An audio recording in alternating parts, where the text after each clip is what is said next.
I'd like to introduce our United States Senator who has come constantly to Monmouth County to send Joe Carolus a message. I think we're all going to send Joe Carolus a message. Senator, there are Democrats here in Monmouth County. I want you to know that. Senator Bob Menendez. Monmouth County, are you ready for victory?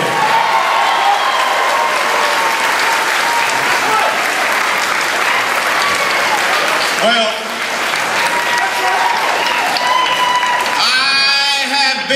to Monmouth early and often, and I am thrilled to see that your chairman has said we take no one and nothing for granted, and that we are making headway here in Monmouth and building this party up.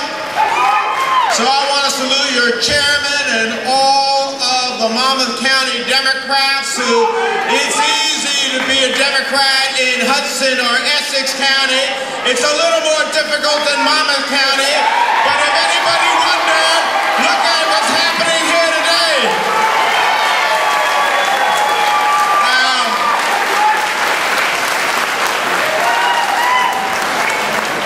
I'm not going to recognize all of the incredibly distinguished people that have come here to Monmouth to recognize what you are doing here. It's a testament to you. It's a testament to your chairman. It's a testament to our belief in every person in every part of this state. We don't believe in 47%. We believe in 100%.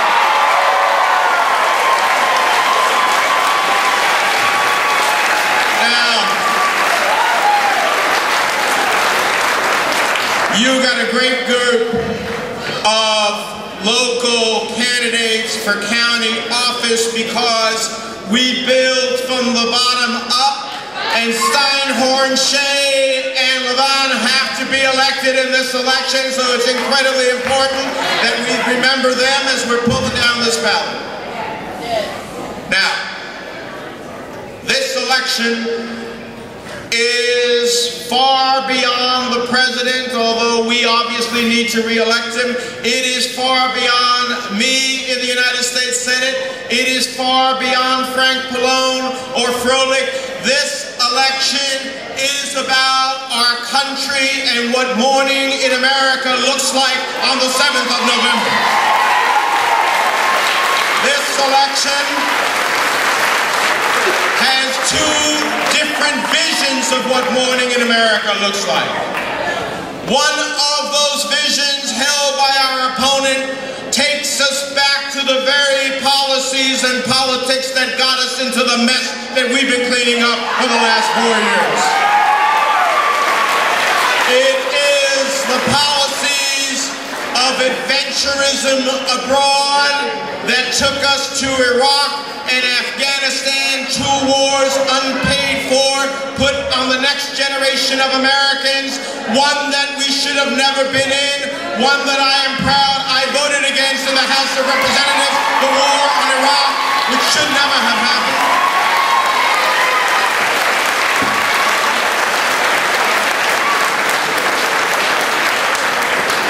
We honor all of the men and women who serve because they don't ask whether or not it's the right cause. They simply say yes to their country. But we should never send our sons and daughters into a war of choice versus a war of necessity.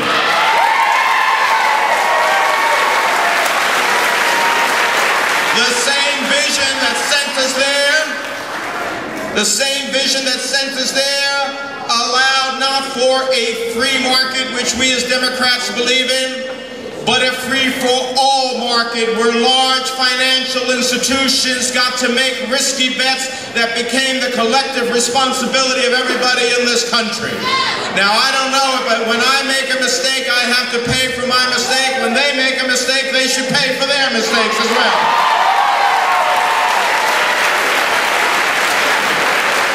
The same vision that got us into this financial mess and sent our sons and daughters abroad into a war of choice is the same vision that said, let's give tax cuts to the wealthiest people in the country.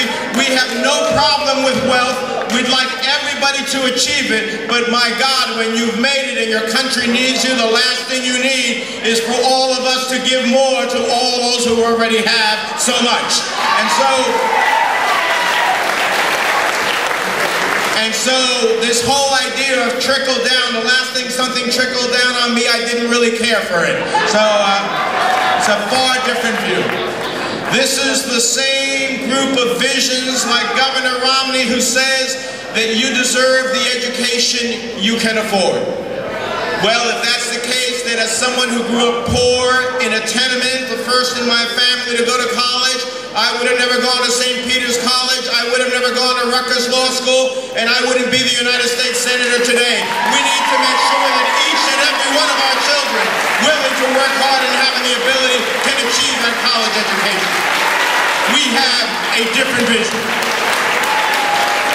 Now, in the midst of all of these challenges that this president inherited,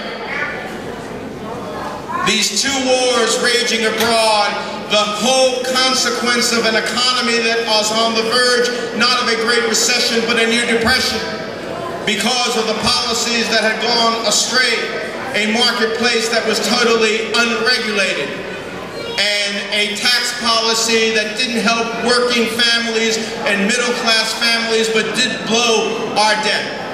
This president has taken us from the abyss, and from losing millions of jobs under Bush to having made 5 million jobs, to making sure that our economy is beginning to grow, to beginning to see housing prices rise, to bring our sons and daughters back from Iraq, to change the course in Afghanistan, to say equal pay for equal work is now the law of the land, to ensure a woman's right to choose,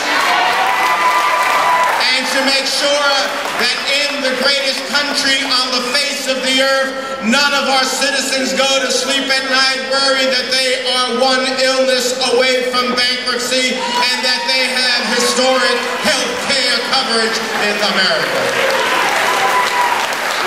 Now,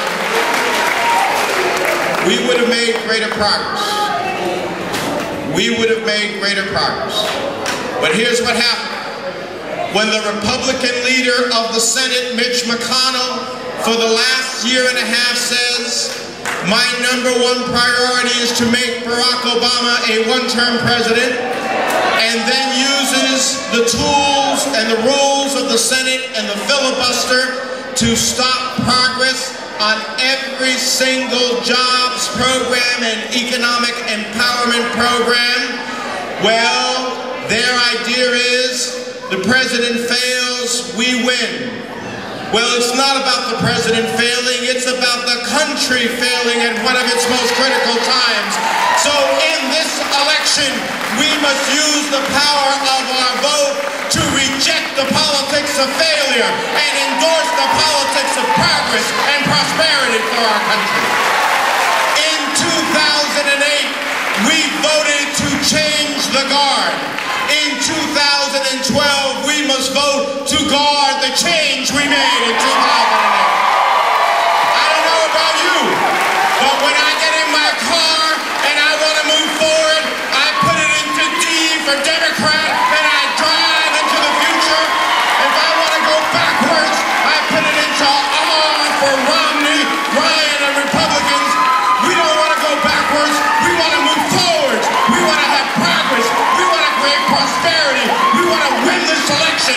And when we do, we'll win our future and a better country. God bless you. Let's do it. 10 days.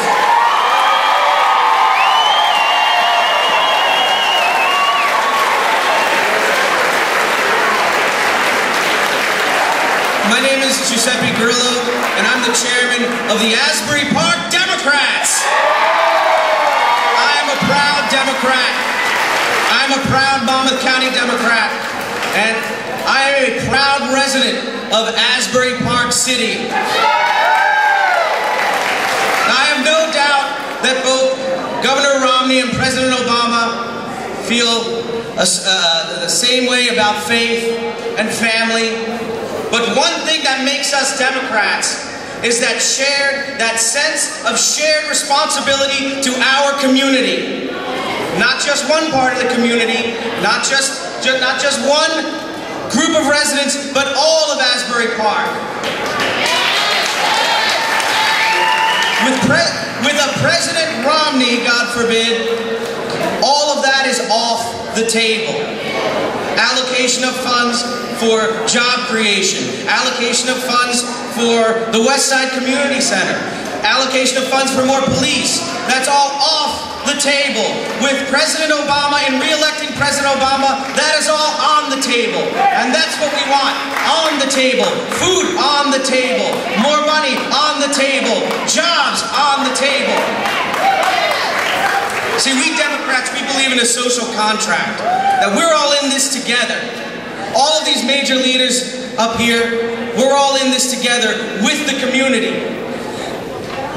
I received a phone call a couple of days ago from someone who said they were going to vote for President Obama, but they weren't coming to this rally.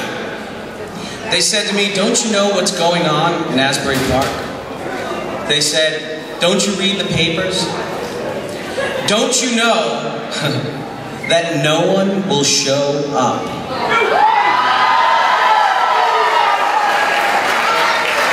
Well, I say to that person, and I say to any naysayers that try to divide our city, that try to make us East Side versus West Side, white versus black versus Latino, that we defy the naysayers. That what better place than here? What better time than now to have this rally for our president?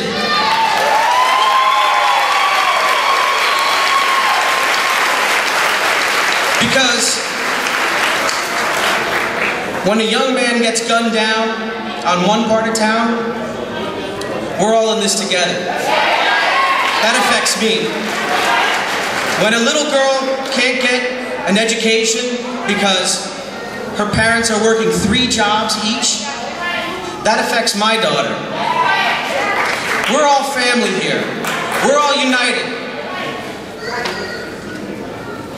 When someone can't find a job because the programs aren't there to help them even punch up their resume or prepare for a job interview, that affects me. That affects all of us together. That affects our elected officials. That affects the churches. That affects everyone in this city. In re-electing President Obama, everything is back on the table. That shared sense of community is back on the table. And one of the other people that really has exemplified this shared sense of community is our Congressman, Frank Pallone.